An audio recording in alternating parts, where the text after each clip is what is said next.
What's up, fam? Thursday night, live here on A2DRadio.com. Coming at you from our own Real Talk Studios. Chrome, Pete Evans joining me as always. Chucks is out this week. Big Daddy down here. Tom, Mr. No Notes Are Known. Welcome back. Welcome to the show, Dad.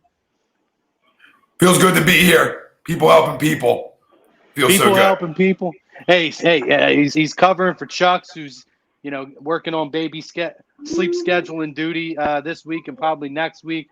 But listen, guys, we got lots to talk about. But first thing we got to talk about is we got to talk about our sponsors and show some love to Dr. Paul Vidal at Specialized Physical Therapy. That you can find him in Burlington, Cherry Hill, and Princeton, New Jersey. And you can find him on the web, specializedphysicaltherapy.com. No appointment necessary. So go check it out with the doc. He's the best out there. Also, Michael Ambrose from Ambuck Services. If you guys need any gutter guards, gutter cleaning, deck installation, restoration, any kind of outside work that you need, you check them out. ambuckservices.com. Let Michael Ambrose know that the fam here at A2D sent you. And guess what, guys? 20% off to you. Great time to start getting that stuff in order now. And our topic of conversation brought to you by PhillyDrinkers.com. Shout out to Alex, all the great A2D merch he's got over there. And if you want to get that Philadelphia Quarterback Factory shirt, which is seeming more and more relevant by the week, you can go check that out. Use the promo code A2D and you get 25% off on that. Just the shirt, not your full order, but lots of really cool stuff there. A2D merch, show shirts, Philly-inspired A2D merch. They have their own merch on there, shorts, tumblers, everything you need. Go check it out. We got a fall line out now. Go check it out. It's PhillyDrinkers.com/A2D Radio. And the fam's already chiming in, guys. Lots to talk about tonight. We got Sunday Night Football. We got Ryan Fitzmagic out here throwing dime pieces to those young gentlemen in the Fins uniforms. We got Sunday Night Football right now. Dolphins leading the Jags 7-0. But, guys, let's get to the matter at hand. It's been talked about a lot this week. Me and Pete haven't. Tom's had a lot, but we want to have another conversation. We're going to recap a very, very, very piss-poor performance from the Philadelphia Eagles against the Rams this week. We're also going to preview the upcoming Bengals matchup this weekend, as well as any news and notes or any takeaways from around the league this season, guys. And obviously, I'm sure you'll have at least me reacting to some of this stuff here on Sunday Night Football. But the topic of conversation from Philly Drinkers, guys, Carson Wentz is a top 10 quarterback. Agree, disagree. There's been a lot of stuff that's put out there. I know we're going to dig into some of the more ridiculous things that have been put out there. You know what? I want to get to that first before we answer the poll question. I think that you're going to hear a lot of stuff and a lot of we're going to be on different sides tonight, guys. I just know it because I feel like we're all at three different stages, kind of covering from, still super optimistic to feeling pretty low to kind of somewhere in the middle. However, Tom, there's a gentleman who made an absolutely ridiculous remark in his assessment as to why Carson Wentz is struggling. And I'd like to give you the floor to please talk. Oh, I guess he'll be back in 1 second. When Tom comes back, we're going to give him the floor. We're going to have him talk about that because it's probably the most ridiculous thing I think I've ever heard. But Ryan Brodo back on the ones and twos. We appreciate him as well, guys. Tough matchup this week, man. Tough matchup. See the stat ESPN had this morning on Carson. I didn't see the stat, but I've seen a lot of stats. Chucks, gentlemen, love you. And thanks for holding it down while I tend to Grayson Westbrook. No problem, brother. We always hold it down for you as you do when we're out. Tom, I'm gonna open it up before we get into the poll question. And I'm gonna give you the floor to talk about somebody who's an idiot and his wonderful assessment as to why Carson Wentz is struggling.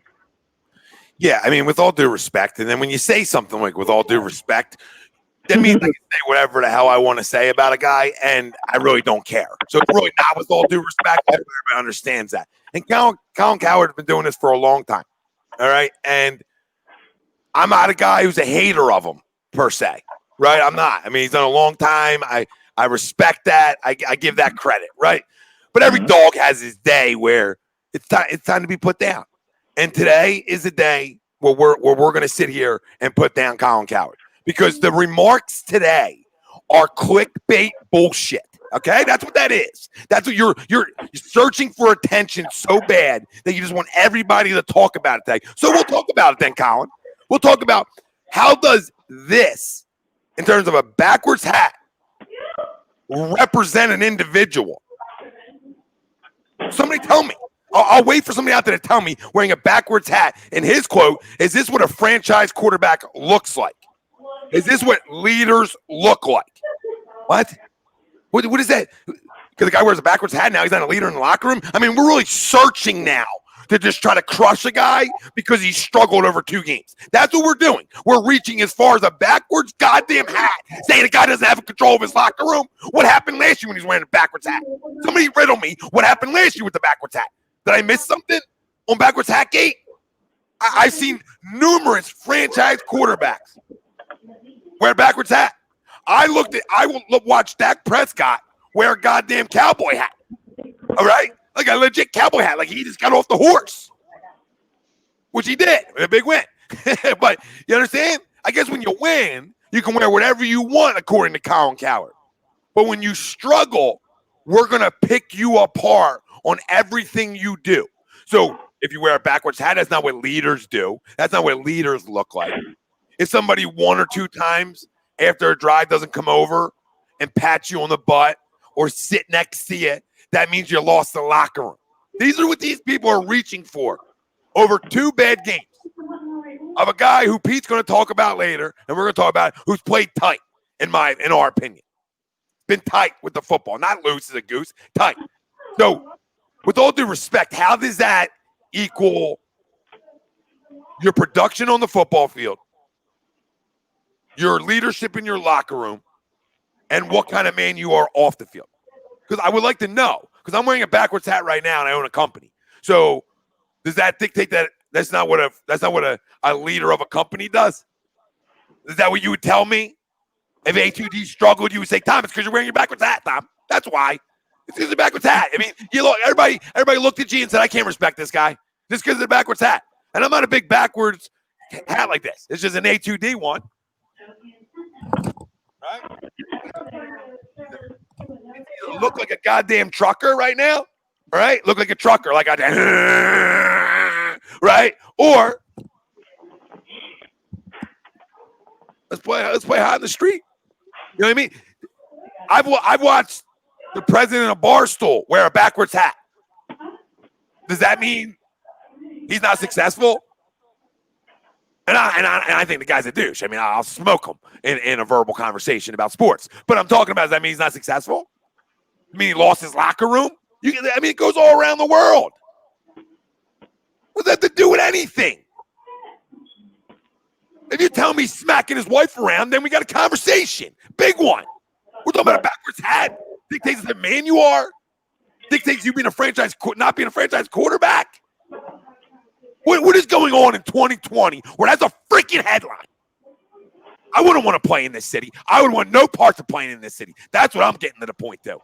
Because everything's magnified here and then magnified nationally. Then it gets magnified nationally, and it's rip apart Philly. This is worse than what we did and people did to Donovan McNabb in the city. This is 100 times worse when we're talking a tire dictate the type of person you are.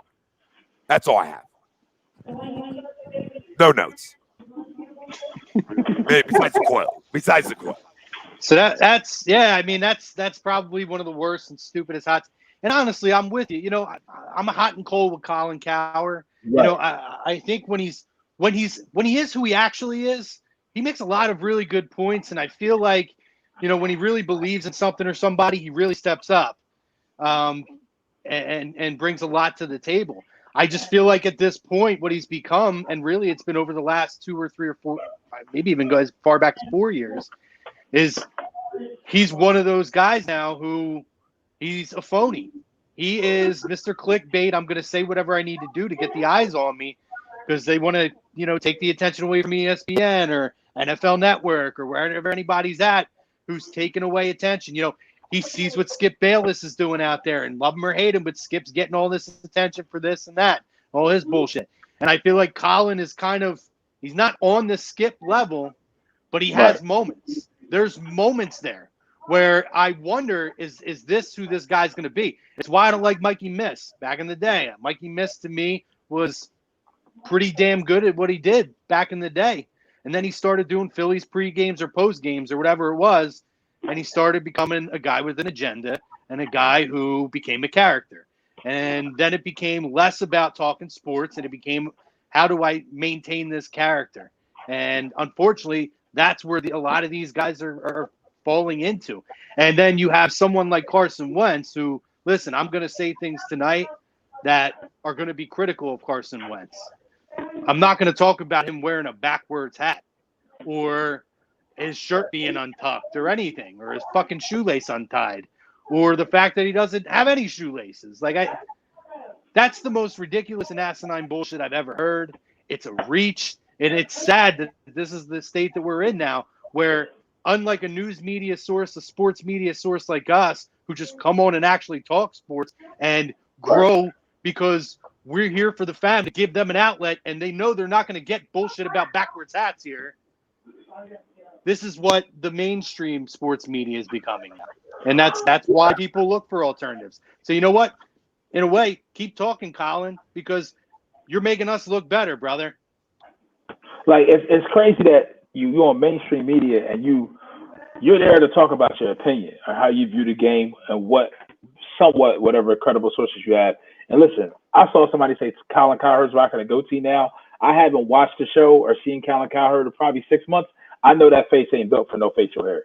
He ain't got that type of structure. Whatsoever. So, but now you want to talk. Now we're talking about somebody's character. Like, that's character.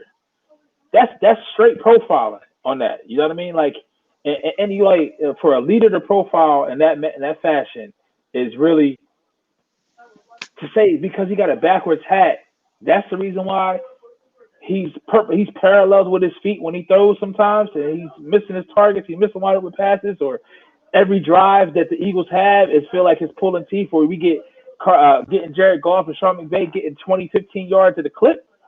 That's because of his hat. Yep, it's because a lot of things you could blame on Carson right now. The orientation of his hat is not one of them. And trust me, we all can sit here and say, if I can make it to that level and I can talk about somebody's hat and cash, I can go to the bank and cash the same check that Colin Cowherd is cashing, and I'll come up with that type of bullshit. Somewhere along the lines, I went wrong, or he just got lucky as hell. Must be nice. Must be nice to be able to be literally completely and utterly full of shit at least 40 to 50% of the time and have idiots like that listen. But again, guys, to me, it's the reason why people look for an alternative like an A2D radio, because you're not going to hear stupid shit like that. There's stuff people aren't going to agree with. We're going to get fired up. But that's probably true too. I'm just kidding. Quick side note.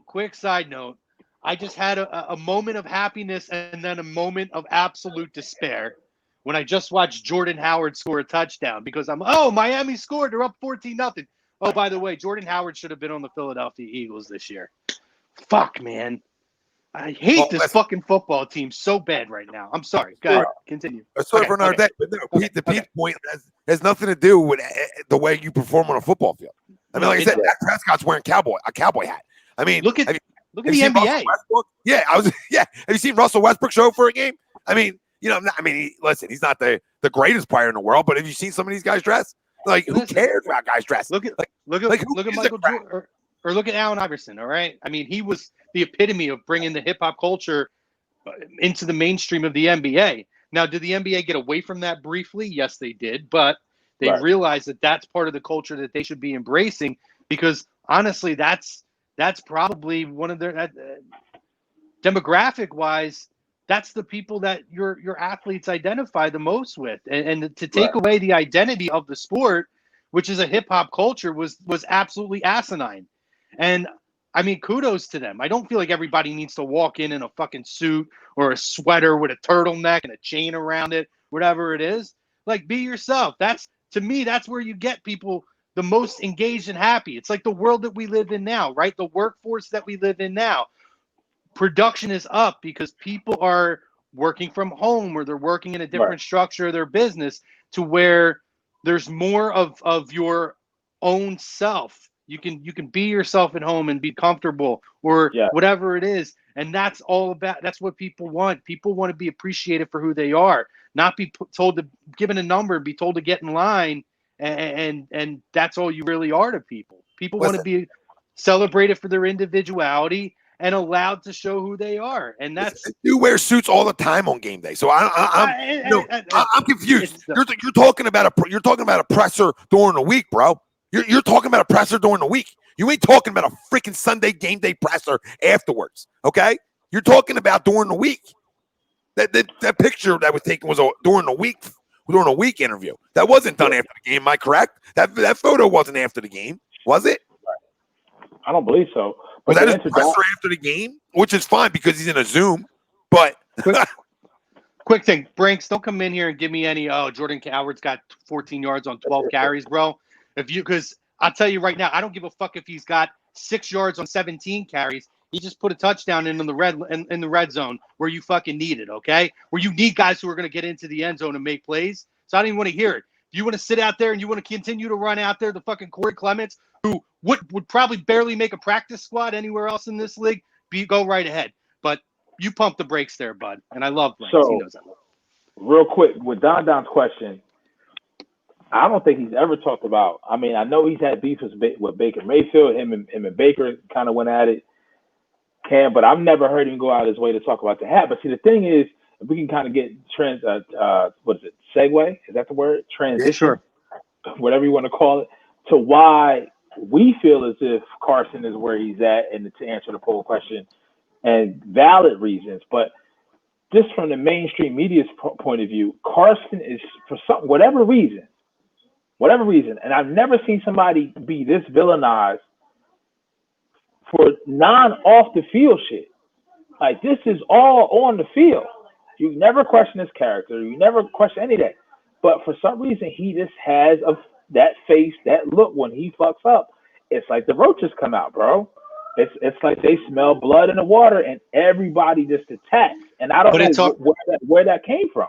It's our own fault, Pete. We put this out there. All the Philesians, that's what I call them, not Folesians. I call them Philesians because they sound like a fucking disease. Right. All those idiots out there are the ones that did this because they ran them down in this city, and the national media picked up, as they always do, because Philadelphia does this to its own athletes. They picked up on the fact that this city refuses to embrace a guy who, unlike Donovan McNabb, who I still say was a disgrace the way that he was treated in the city. But again, we talked about this. He also didn't do himself any favors. He never got over day one. However, you have a guy who's the complete opposite.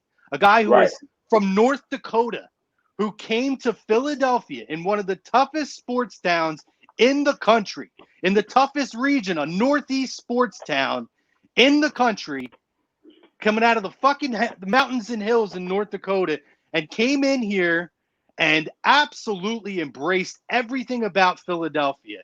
The sport, I thought he ingrained himself perfectly. And what did he do? He came out and he had success.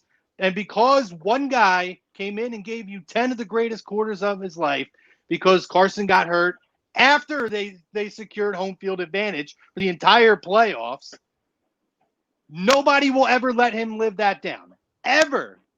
Right. And that's the problem. So now it's the same thing with the Santa Claus snowballs, because we're going to sit there and shit on our own people. The national media is going to pick up on it, and they're going to fuel the fire, because what is a hot topic, or what gets headlines, guys? It's Philadelphia sports fans doing what people expect Philadelphia sports fans to do.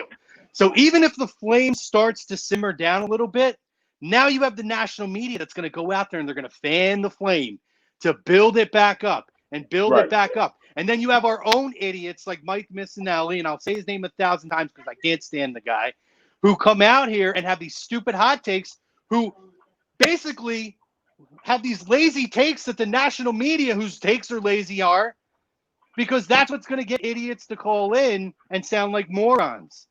And then that's That's this domino effect. So now we always say we can't have nice things in this city, guys, because we run them all out of town. Unless your name's Chase Utley, Ryan Howard. People bitch about Jimmy Rollins, and Jimmy Rollins was the ultimate Philadelphia athlete, in my opinion. People wanted to run Jimmy Rollins out of town a bunch of times. He was just too goddamn stubborn to let it happen until he was at that point in his career. But everybody, unless your name is Chase Utley or Cole Hamels, everybody has ran everyone, no matter the success they've had in this city, out of town. Yeah, we forget. We're a forgetful city. We take being hard on our players as being clueless to our players. You know, the way some of these fans think these guys should think these guys, like, it's just everything. Like, we overhype guys that aren't good, and then we crush our good players. So we fall in love with guys that really are like back end guys on all our sports teams, right? Like, oh, he plays hard, we love him, right? But he stinks, okay? Over our franchise quarterback, right? We're the only city that, like, I want to say the majority, but a big time part of this area, all right, and this fan base wants him benched. Like, would prefer him benched week 3 right now. That's an issue. I don't think there's a fan base that has a franchise quarterback that wants him sat down, and it happened in Donovan years, more than us. That clamored for the backup more than us. I would love to know. I would love to be around other fan bases and get a feel for that. But that's how I feel here in Philadelphia. That when it comes to our franchise quarterbacks, we've always wanted the backup, right? Now remember something. You know, people will tell you back in the day, oh, it's because it's a race reason with McNabb. No, it's not. Carson Wentz is the example that it's not the case at all. It's just how this fan base is. The grass is always greener on the other side. So if it's Kevin Cobb, right? If it's whoever, right? If it's Jalen Hurts, Nick Foles, the grass is always greener there. And you can't argue with these people that this was X amount of years ago and a guy came start over Trubisky. You can't argue that with people because these people have blinders on.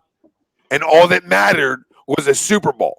And now we become more of an idiot fan base because now we think, well, these guys who won a Super Bowl are the only guys who can ever get us back there. And we forget how Alshon, how special he was that year. We forget. We crushed that guy the next year in this city. The next year, we're running him out of town. People in the fan base were running him out of town. Well, also to that point, though, I think it's also the money. But like we always say, it's not our money. But Brinks brings up a great point. And I think I agree to the talent with Carson.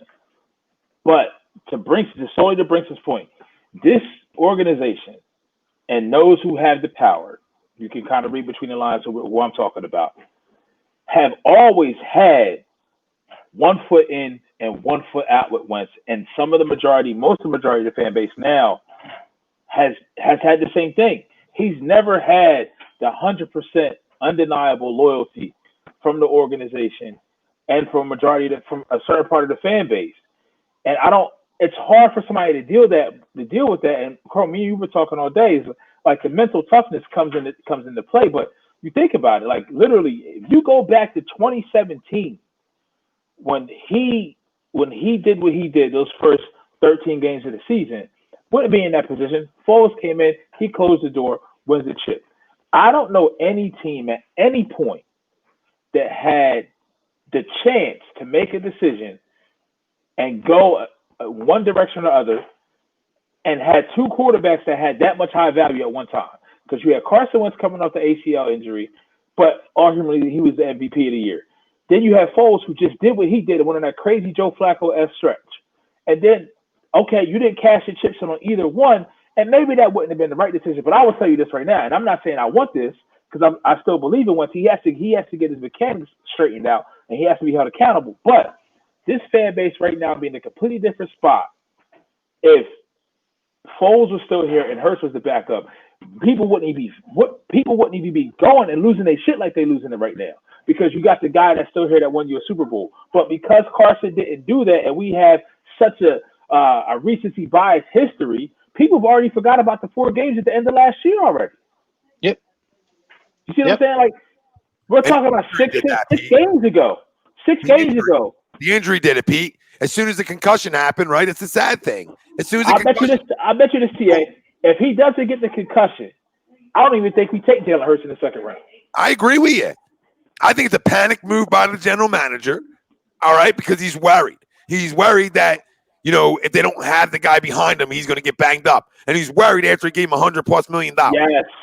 So you can't have it both ways. You can't have it both ways. Is it good to have a good backup? Absolutely, it's good to have a good backup in this league. Okay? Absolutely. But I'm sure as hell not taking one in the second round this year. Nope. Next year, sure. Next year, you got a guy. And listen, if that's your guy and you believe that much in him, which I don't believe in this organization drafting, then go right ahead. Do you, boo-boo, right? Even though I don't agree. Do you. But Don, I think we all, like, even here, the problem is I don't think a majority of the fan base doesn't appreciate Wentz. It's that I appreciate him, but he's not.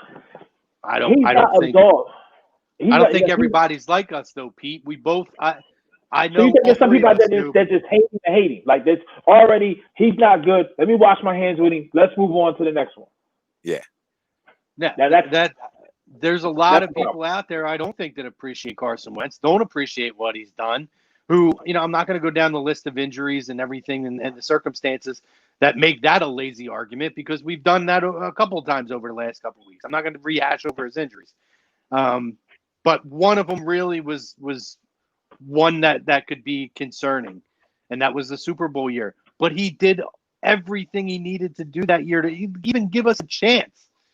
We don't sniff that.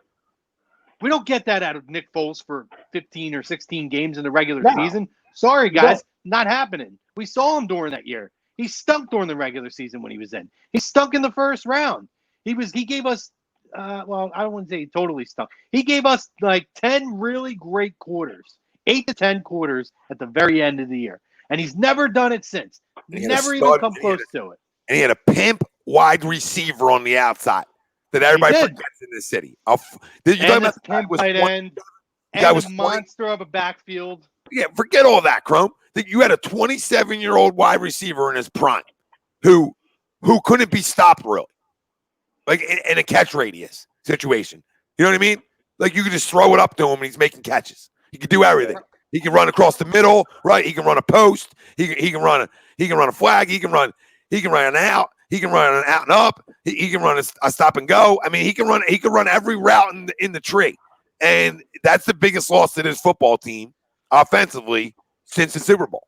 The biggest loss offensively. Then the direction to DJ World's question to a point. But I'll tell you this, it hasn't been good as 2017. Doug hasn't been as good as 2017 collectively as the coaches he's had in the room because he hasn't had, for one, he's already shown you he doesn't have the people that he wants. He's not shot. He's not buying the groceries, fellas.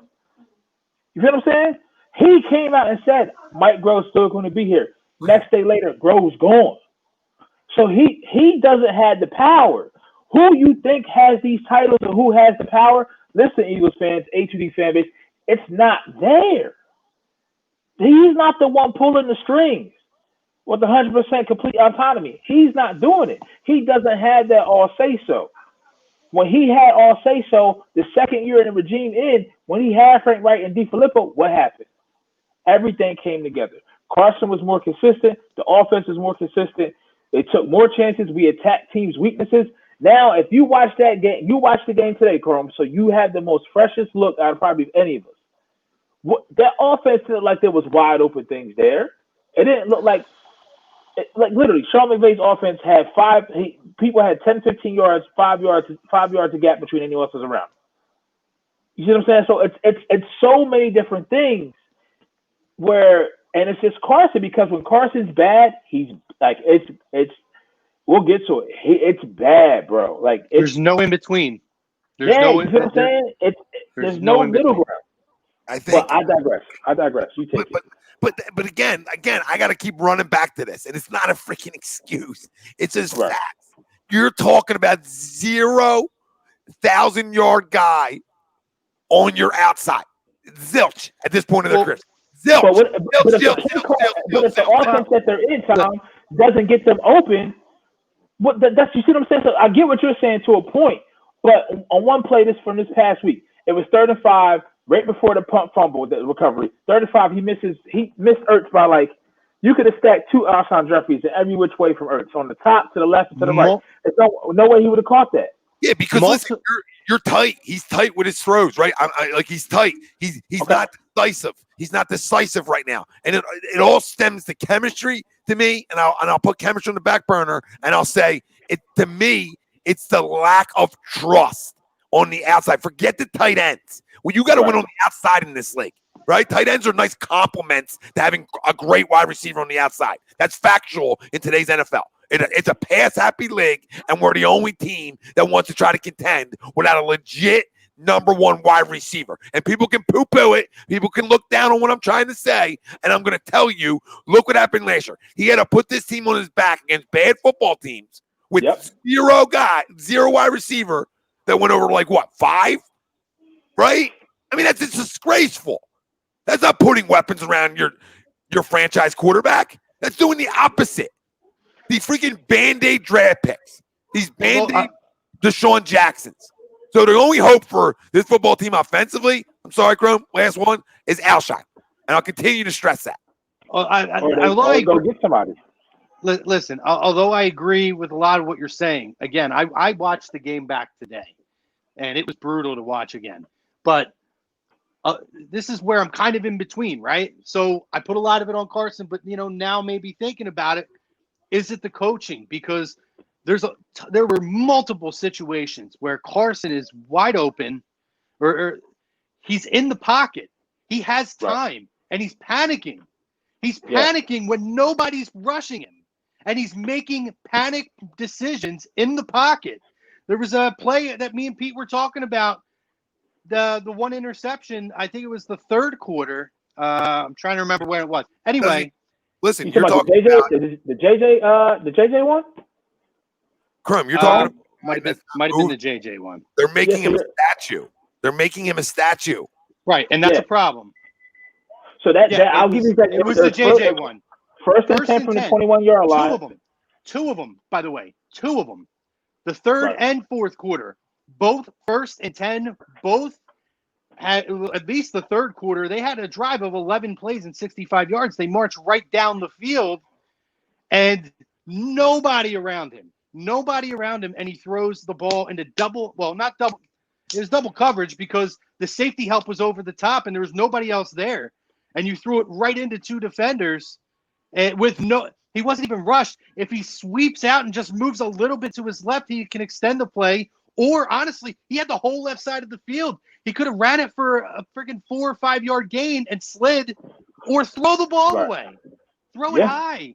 That's on his decision making. However, where I will part of his game though. I mean, that's why you got to get him on the move. That's why you got to let him say when things break down, go ahead, go be you. And that's where I'm now wondering, because to me, his decision making in the pocket has been terrible. It has been terrible, even when he doesn't have pressure in his face.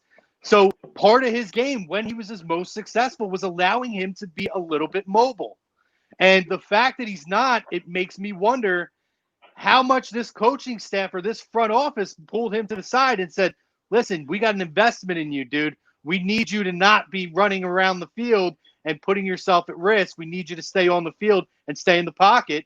And now I feel like that may have been something that happened, and it's in his head. He's thinking too much, Chrome. Is that he's overthinking, he's overprocessing, it's too complicated. They need to get back to the things that he can just go out there and play. Like TA, you talk about it when you coach your guys and they kind of get in a slump and you know the kid has more talent and is just overthinking, they're pressing. And Carson has this innate Brett Favre type of trait to go be a gunslinger, be hero ball. That's what the pass to JJ was. Didn't have to do it at all. The pass to double coverage to Zach Ertz, when he had Dallas got her open, he just had to come back and get the read. The pass where he's missing Ertz when he's wide open 3rd and 5, and his clean pocket's nowhere around him. It's that shit there is in his head because of what happened the week before. So we kind of hear the rumblings. his relationship with Press Taylor, that's what I think needs to be taken a look at. To me, I don't feel like it's a relationship that's coach to player. I feel like that relationship for them right now is more peer to peer. You see what I'm saying? Like Frank Wright was more. He played the game before. He was an older. DeFilippo was the same. When you had that voice, if you don't have a credible voice that you don't see is on the same level or higher than you don't see a mature authority figure, and there's no consequences for the way that you play, what's going to happen? Listen, I'll go back and I can tell you from experience. All right. When the Cardinals hired Mike Matheny, the problem with Mike Matheny was he had no managerial experience, right? So when he came in, he worked with all these guys in the minor league system as a scout. And then he ended up being buddy-buddy with everybody. So there were issues in the locker room to where they ended up trading Alan Craig and Joe Kelly, who I love Joe Kelly. I hate that they ever traded him, but Joe Kelly and guys like that, because there was a clique. And Shelby Miller at that time, there was a clique that the manager was a part of. And they were isolating guys like the late Oscar Tavares, RIP, who was literally getting hazed by this group of guys. And the manager was doing nothing about it because he's too busy. He couldn't disassociate himself from being pals with these guys and sharing drinks and doing this and that to being the authority figure that you need to be. You can't listen. You can be friendly, but when you are in a powerful position, such as any coaching position, you need to disassociate yourself from certain things. And if you can't, that's going on. I mean, you're talking about Doug Carson. I don't know, man. Come on, I don't know. Hold on. Now he's watching the kid. Like, come on. I mean, now you're reaching. You're reaching for things. Like now, like, you know what I mean? You're reaching for like that. They have this like the nicest guy in the room to him all the time. But listen, at the end of the day, if he is or isn't, it doesn't matter. Okay, Pete made the point. You got to play things. You got to play any sport loose, right? You got to play any sport. Like I try to press my kids on this all the time. The weight of the world isn't on your shoulders. And if you come out like it is, you're going to struggle. It's simple. If you come out loose and ready to compete and have a good time competing and play the game with some fire and fun, you're going to compete. Okay? You're going to play well, right? But if you come out the other way and you're tight and you're worried about making a mistake and you're not visualizing being great today, right? And any little visualizing that comes in bad sticks with you. So everything's got to be visualizing, boom, boom, boom, right? Like things on a dime, things on time, right? So you got to visualize being great. So if any of this extra sneaking in, it causes tight throws, right? It just changes your mechanics. It changes everything. You're thinking too much. We talk about it all the time. We do our thinking at practice. Game time, we go react. We go play. We use all the things that we did in practice and we implement it on the field. If you're thinking out there, you're done. You're done. That's it's react talk now. It's react. Read, react, and go. Right. And when you're not letting a guy be who he is, right. And it's going to be tight throws, babe. I want a guy moving. Listen, if you watch like any younger kid run and throw a baseball, you can tell which ones play quarterback. I'll joke with my 12s, like, you play quarterback? And a couple of them like, yeah. How do you know, coach? Because you can make throws on the run, on darts, like I'm talking. Like, right. Oh, wow, okay. You must play quarterback because you can move around and make throws. Right. And this is Joe Montana days. Sorry, Pete, go. To give some credence to this comment, the problem with me is right now, and may not be press telling, it's not a reach. The clear fact of the matter is, whatever they need to do to get through to Carson and to get him playing on a more consistent level like he was 18, it hasn't been reached yet. So Doug can't be in everywhere every time, and Carson has some accountability this for as well. But we're looking at somebody 3 years ago, in 2017, that was the MVP, and we took a project. I won't say project, but a quarterback that's going to take time to develop. How can I have faith that they can get him ready, but we can't get this horse ready? Who's shown he has the talent. You know what I mean? And Tom, to speak to your point, when we talk about Carson and being loose, how can you be loose when they just took a number 53 overall pick and drafted a quarterback? You see what I'm saying? Like, it's almost like, this is what they did. This is what Howie did. Hey, Carson, we're going to ink you to this extension, right? You get cheap-sided in the playoff game. You get a concussion That's out of your hands. You're sitting there. Who we about to take in the second round? You got somewhat of a weapon in Jalen Reagor in the first round. Yeah, your pick comes up in the second round. It could be another wide receiver, Denzel Mims, anybody like that, or an offensive lineman, anything, any other thing. Jalen Hurts out of Oklahoma. What? Like, I already went through the whole Foles shit. I got to look at this. This guy has a statue outside. You feel what I'm saying? He closed the door and the shit that I started. It's almost like going 8 rounds with Tyson, and then Foles came in when he had to stand the 8 count to put him out for the fight. You feel what I'm saying? Mm-hmm. And now it's again, okay, you pay me, but back here I'm not giving you both. I'm giving you the money, and I know you big on this. Now that you got the money, it's put up a shut up time, and I get that. But at the same time, I can't act like and not discount that. This team has never given him time. The fan base, one, and then the organization in that way, especially Howie, hasn't given this guy time to settle in and take a breath and be like, like, I'm okay if I make a mistake. I'm okay if I fuck up. Pete, when's it been his team? Pete, when has it been officially that he could feel like it was his team? Last year? For the first time? Yeah. Right? I mean, last year for the first time, he probably felt like, yeah, it's my, this is my squad. And then so Howie says, "Oh, it's your squad. Hold on, hold my beer. I'm going to go out and draft Jalen Hurts in the second round. Now let's see whose squad it is." Yeah, it's amazing. Yeah, and Jay Acevedo, he said they need a solid backup just in case. And Jalen Hurts is a dog. You don't need him in the second fucking round. Like I don't even want to revisit this conversation. It's you don't do that with the 53rd pick. No, you don't do that. I'm sorry. You do if you don't believe in your quarterback. Okay. Well, at that point, then you do, yes. But then why give him $100 million then? That's the $1 million question. Howie, you there, McFly? No, but I mean, listen, that's where I'm at with it. I'm right along with you guys. I do say when your leash in terms of accountability gets a lot less when you ink $100 million deal. That's just the nature of the business. Yeah, but what accountability, bro? I'm not done. Hold on. No, I just want to ask you a question. What you're talking about accountability so much when all they've done? How are they not holding him accountable when there's always a replacement behind him? Where's the accountability? That's accountability 101. No, I understand. I understand that. I'm making the general point of a lot of things that I hear, in that I do believe that there should be some accountability on Carson's end, a lot of accountability. However, I think there's other factors that people aren't factoring in that we had talked about. And again, the fact that we're taking this guy out of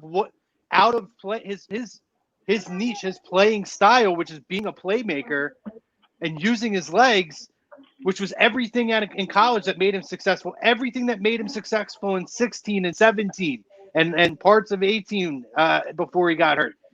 Now we're having him stand in the pocket. That's a major issue.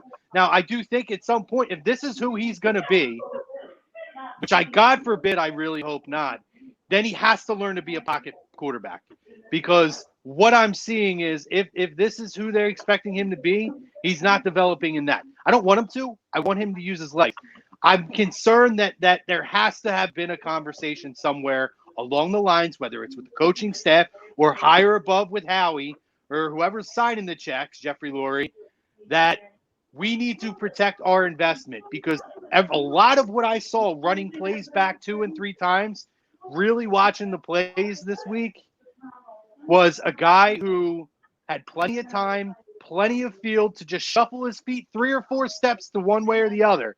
And he stood there like a fucking statue and threw into double coverage, and he missed passes. He made panic plays. And I don't believe that's who Carson is. I think he's better than that.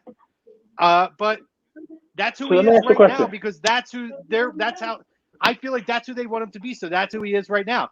So we need to figure out where along the lines, if it's the coaching staff, if it's him being scared to run, or if it's anybody above him, we need to figure out who is getting in his head and making and creating this situation to where he's not. And if it's him, if he's just not doing it, then that's a problem. That's the problem. Is we don't know who it is. I doubt it's the player. I doubt it's the player. I don't think it is either. I was confused by your accountability though, because they've never. You want to talk about? He holds himself accountable all the time, but no, I know. Yeah, that was what I was saying. There has to be some accountability. And it does get harsher when you sign a $100 million contract. But you have to factor in all the other things and really sit back, especially like a lot of the people, right? Philadelphia wears this badge, right? And that's why I think we get a lot of these stupid fan hot takes. And we wear a badge for being the hardcore 700 level Philadelphia fans. But meanwhile, they're out there, they're shit-faced drunk watching a game on a Sunday. Okay, but take a minute and go back. Watch the game sober. Go back and watch the game after the fact and really watch some of the key plays. And you can start to dissect and see different things. Take it to that next layer. And that's where people don't give Carson the benefit of the doubt. It's whatever I saw on Sunday. That's what it is. It's what Colin Cowher and all these other idiots are going to tell me that he is.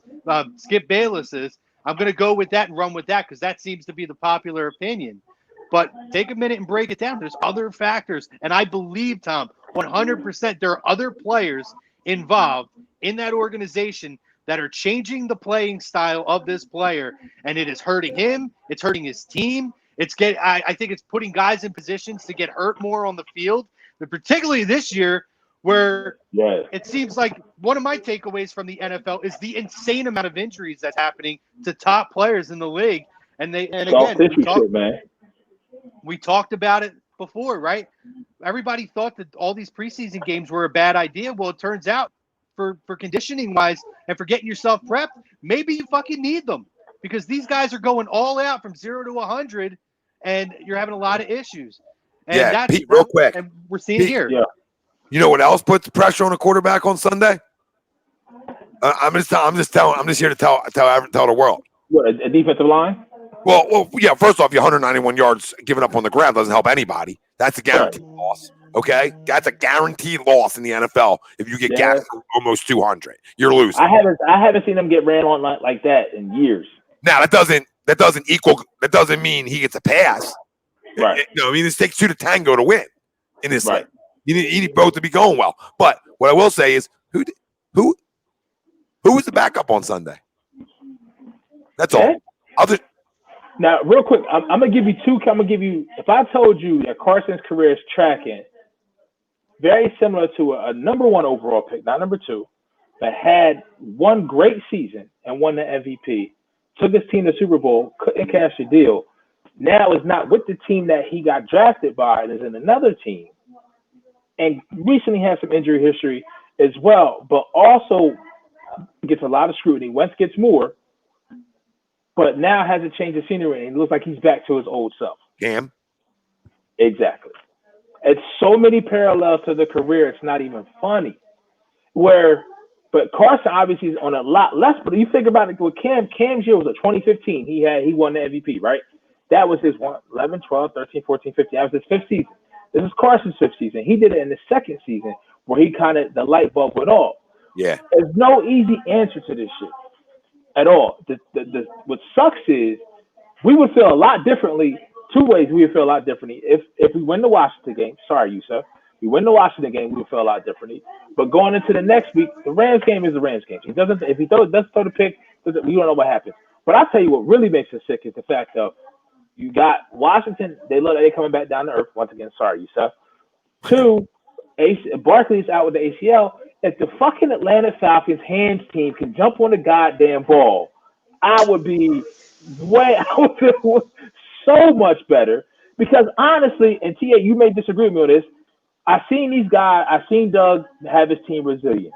We haven't seen this from this group of guys, though. I can't sit here and say I'm probably 60-40 that we win on Sunday. Okay. I'm an 80. I'm a 90%er on Sunday. I mean, I'm almost like no. You guys shouldn't think nobody should think we lose because anybody that had this team as a playoff team, and projected this roster to be better want them to win on Sunday because we all look like fools if they lose Sunday. Right? I mean, if they don't come out, I don't care how they win. They can win. You know, they can win 2-0 on it or 3-0 on a 3-run homer. I don't care how they win.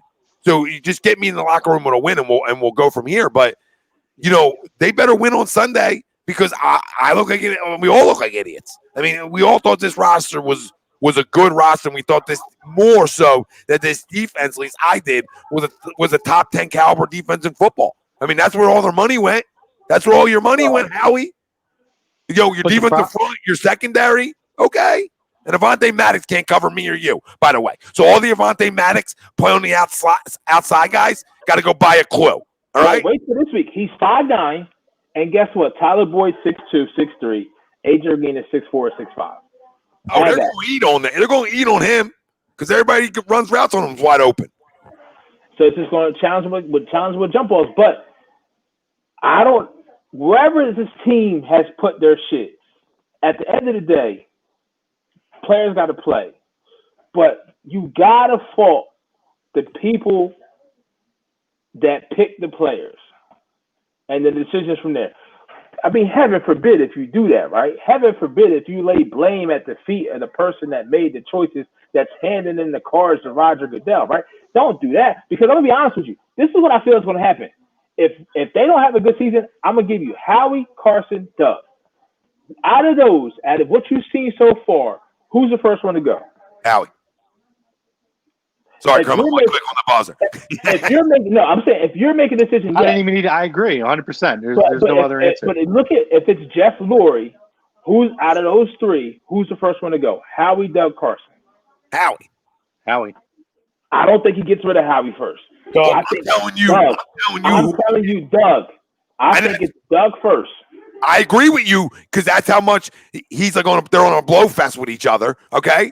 But exactly. This is the issue with this organization is they're trying to you feel a little disconnect now with Howie and Doug, which is a flat out disgrace. And you know why it's happening, Pete Crum? Is because he doesn't have control on draft day. And that's becoming an issue. So let's be smart as an organization. Let's not give our head coach and a football guy who's won a Super Bowl here. Let's keep him out of the draft room. What? Yeah. For a nerd? For a nerd. For a freaking nerd. Put him back in the closet. Yeah. Bro, I'm telling you, it's a shame, but I really think it's going to be Doug. And it shouldn't be. We all know it should be Howie. But for whatever reason, we've seen this team, and not even just this team. Let's go back to the 4 teams in this city. They do some unprecedented shit that you've never seen before. The Sixers front office, they amaze you. Whatever front office do you see where the GM gets demoted, gets another position, then just to come back? Yeah. What other team do you ever see, like the Phillies, they take Andy McPhail, put him here, hire Matt Klentak, and they can't get a bullpen right for 3 fucking years? They can't do it. Why is it years like that? Yeah. And Flyers is just revolving door. Hell, before Andy got his shit together, he made an offensive line coach in DC. True. You know it's like it's something in the water here, man. When you come here, you get a little bit of success as a coach or a GM or a player. Shit just goes sideways. It's like you start feeling yourself. It's something in the water, I guess. I got to read this comment. So far, comment of the night. Bobby Eagles. We lose on Sunday. I guarantee we give Jordan Matthews that late night booty call. J-Dog, you up? 2 a.m. What up, girl? That's girl. Call. Can you swing by for a catch? How's the knees? It's gonna get handsy. It's gonna get real handsy in here. Jesus, bro. I mean, listen. There's a lot of issues on this team, and you're right. Personnel is a big issue. Linebacker is the biggest issue right now. I think on that defense. That's the thing, Thomas. See, they put money into this defense. You're absolutely right. But my issue isn't really with who they put the money into, because I don't feel like those players have been a detriment. It's been your linebacking core that hasn't been addressed. It's been Milk Carton Fletch out there who continues to be a figment of our imaginations at this point, but still manages to collect a paycheck. Avonte Maddox, I am an Avonte Maddox guy, but he's off to a terrible start this year. That's kind of the issue. Is I actually feel like it's your regular contributors who are the issues this year. The linebacking core. Yeah, which is Crum. If I did this to you, right, Crum? So if I gave you Bradham back, please. Is there any way we could get Nigel Bradham back? Probably not after the comments, but I mean, at this point, I'll take any. I forgive you, buddy. You're fine. Come on back. Him and Kendricks can both come back after their comments. Who gives a shit? Yep. But I will tell you this, Crum. So if I gave you the option, right? your offense wouldn't have Miles Sanders or Zach Ertz, okay? But you would obviously drafted a running back this year, okay? Right, but you wouldn't have Miles or Zach Ertz, but you'd have DeAndre Hopkins, okay? Just on the offense side of the football. On the defense side of football, I tell you that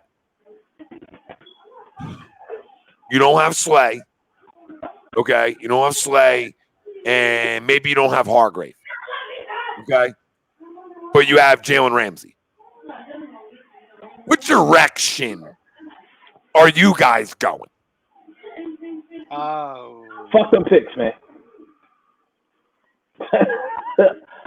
Fuck them picks. I've always been on that train because you can't pick. You can't draft. But now you're giving up Miles. You're giving up Miles for DeAndre, right? Yeah. Fine. Okay, fine. I can find another Miles Sanders with all due respect. I love Miles, but this is the best wide receiver in football. They don't come available like that. So when you have an opportunity to get one, you get them. Now, people want to tell me about the cap. Cool story. I'm giving up Miles Sanders. I'm giving up Zach Ertz in that deal too, okay? Because I got to shed. I have his replacement here, so I shed it there. And I probably get away with not giving us many picks away. So maybe I give a second away, right? Okay?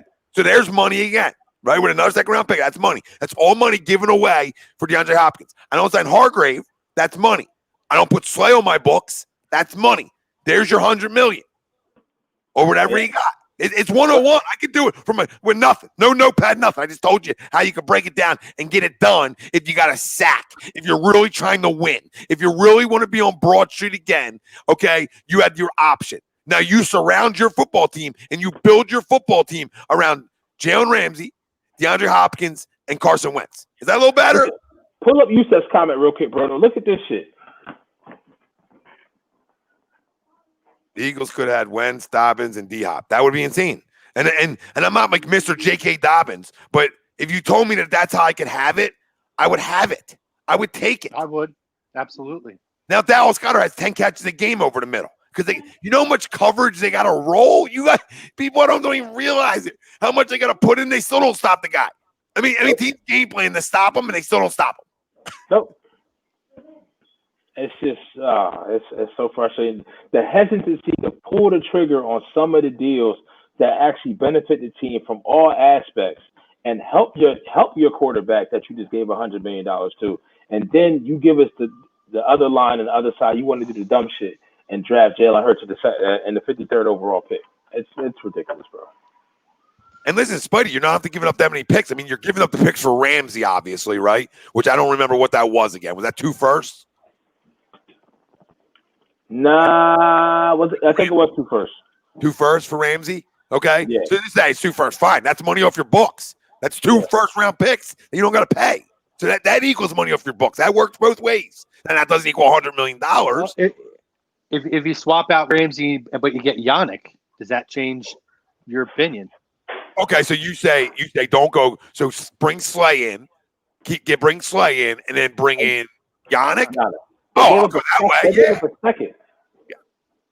I'm here. So you can go 2 ways. I got no problem with Darius Slay, by the way. All right, but I know. So Jalen's I think Darius has played very well so far. By the way, me too, Crow. Me too. But I'm saying I agree with you on that one. I would do that one instead because now I'm getting, in my opinion, top 10 pass rusher in football under the age of 25. It's a no freaking brainer. So now I'm building my football team with Yannick. But now as I'm building it out, I'm going Yannick, Slay, DeAndre Hopkins, Carson Wentz. I mean, you freaking kidding me? Yeah. We can do that right here. I'm going to give you something that's unpopular right now. If it gets to the point where they really need weapons, the first person I'm trying to get off my books as trade bait is Fletcher Cox. Absolutely. Wow. Who wants him? I trade Fletcher for OBJ right now. I got Malik and Hargrave. So why did I sign both of them if they can't play? You know what I mean? I gave both of them a lot of money. Screw J. Hill just got a sack from Miami. Don't. Our players, ex-Eagles, are doing all types of shit around the league right now. Camus awesome, dude. Camus, like compared to our linebacking core, is like having freaking Luke Kuechly. You know what I'm saying? It's like getting Luke Kuechly in the house before in his prime. That's what it is. Like if you told me Camus came back. So excited. And people on this, Nate Gary has 1 or 2 plays. Ask Tyler Higbee who he wants to line up against every day of the week next time he plays. 3 touches. Nate Gary, all you saw was the back of his jersey, number 47. Even if people didn't know who his name was, national pundits knew the number because you could see it clear as day. It wasn't turned to the side. He was just running straight chasing. And Crum, you're right about the linebackers. I mean, we all can say it, but more we talk about it. Camus, Jordan Hicks. I mean, there was some players. It was the strength. It's what it may not. I would say solid. It wasn't a great core, but it was solid. It wasn't a worry. What it is now, right? They never had. It's been a long time since they've had like a top 5 linebacker in the league. However, I feel like it's always been good. They've always had guys that get on the field and produce. Well, you can go back to guys like Trotter all the way up to, we may have squeezed the last couple drops out of the Nigel Brad and Lemon. But guess what? I thought that Super Bowl year in 2018, he was pretty damn good. Last year, he was still around the ball. They've always had a knack for it. I don't understand why now it's not a concern. It's not something that gets addressed. I mean, literally, it's like they're looking like they would be content with running Ralphie and Greg and your linebackers out there. Well, that's what it looks like to me. I think they put so much money up front, Chrome, on the defensive line that it's supposed to eat up so many blocks that you don't need linebackers. It's a joke. Well, that's not working. It's a flat-out disgrace. Okay, Patrick Queen gets drafted over Jalen Reagor with all due respect to everybody's freaking love affair for a gadget. Okay, gets drafted over him every freaking day. Every day. It's not even a question mark. It's mind-boggling. That's just one guy, right? It's mind-boggling that you're going to draft a gadget wide receiver at the 17th overall pick when the best linebacker in the draft is on the board from a big-time goddamn program, from a national championship program. Are we okay here? In our biggest need, our biggest need, real listen, I tell you what, I know they're banged up right now, but look at the Cowboys. They went out and got a guy like Van Der Esch, who's an absolute pimp in the linebacking position when he's healthy. And you could see what the difference that he makes on the defense. And they took a risk on the right player like Jalen Smith. You know what I'm saying? Yep. So, like, real quick. So, is it? We talk about all this ammunition that we have going back 2 or 3 years. We definitely see the philosophy for this team is flawed. Are we foolish to think it's going to change? Is the joke on us? No, I don't think the joke's on us. I mean, in terms of Howie Roseman, yeah, the joke would be on us, right? In terms of we know his strengths, we know his weaknesses. In terms of Carson Wentz and Doug Peterson, no. I've looked at them two guys, and them two guys have been able to adapt. Them two guys have been able to win meaningful football games. Them two guys have been always able to get into the dance somehow. So until they prove otherwise, like over more than a 1-year stint, like over a 2-year stint, then I have major concerns. 1 year, they don't make the playoffs, I'm not out on them too. It takes another one because they've had success. They've shown they can win with less, Carson and Doug. So I don't think the issues are there. I think the issues are who you put around guys. Now, Carson has the guys to play better. Absolutely. Like, right, nobody's going to run from that. I'm just saying that, like, RGM could have did a better job of relieving pressure, letting a guy play loose, feel like it's his football team, and go address key positions, not just offensively, but all over the football field that had big holes, but he didn't. So it is what it is. It is what it is. But that's my point of it on what you said. That's what I. Yeah. So wait, Ryan, drop in here for a minute, Ryan. Hello, Ryan. What do you got for us, buddy? So, and Tom, I didn't tell you I did this, but so if anybody missed it, Tom made a video the other day talking about, and I thought it was a valid point. I think we all thought it was a valid point. Talking about how if you look all around the league, you talk about wide receivers, that quarterbacks, whether that they're franchise or just NFL quarterbacks, that a majority, it seems that they have true number one wide receivers. And people wanted to laugh at it. They wanted to rip that all apart. They wanted to say that Tom's making excuses. And so last night after the show, I went a little deeper and I looked because I really wanted to see, okay, is he far off on this? Is he not? And I went as far as to go completely all throughout the league, okay? I didn't even just limit it to the guys that we believe are true top 10, top 5, even top 15 quarterbacks. I looked at every single team in the National Football League, and I talked about, and I looked and I searched through which teams don't have that. You know how many teams I found that you could actually argue, and I'm just talking argue, that you can argue don't have true number ones out of the 32 teams? Just guess. You can maybe a handful, if that. If that. I'll say 2 or 3. I mean, I'm not just throwing it off, but I'm right with Pete. Like maybe like 5 tops. Yeah, at the most, and I had to really search for it, 7 at the most. All right. Wow. And honestly, I really reached here because a lot of these teams are either rebuilding or they have an offense based off of the rushing attack. That's not obviously our offense, knowing our coach. So you look at here, and I'll just start from the bottom up. You're seeing this right now on Thursday Night Football. Ryan Fitzpatrick, Devontae Parker, and Preston Williams. You could say on a championship roster, Devontae Parker's probably a 2 and Preston's probably a 4. We agree with that? Yep. Sure. Probably most likely, yeah. Then you look at Sam Darnold, obviously with the Jets. A rebuilding team sucks. You could say on a championship roster, Perryman is a 2. They believe he's a 1, but he's a 2. Mims is around a 3 right now because we haven't yet to see him. And Jamison Crowder's a 2. Not a true number 1. Yeah, maybe a 3 in some spots, but yeah, good. A solid guy. Crowder's solid. Yep. Well, always has been. I'll take Crowder over what we have. Shit. Then you go to Derek Carr. Again, not somebody who we believe is a top 15 quarterback, let alone top 10, top 5. Yes, Right. Henry Ruggs, who's like a 2. You know what I'm saying? He's a deep threat. He's a speedster. He's not a true number 1. And he may eventually, maybe, but that's not the type of guy he is. You have Edwards and you have Hunter Renfrow, both guys that are like number 3, number 4 receivers. Good, solid, get the job done. Yeah. And Nelson. Don't forget Nelson. Oh, I refuse. To whom the name shall not be mentioned. Him? Yeah, I do not say his name anymore. Probably a better wide receiver core than what we have. You're right. You're right. I'll get to that in a You're second. not wrong. Then you go to 2 offense that are rushing attack offenses. Ryan Tannehill, who has A.J. Brown, who maybe you could even say he's a 1. I don't because he still has room to grow, but Young.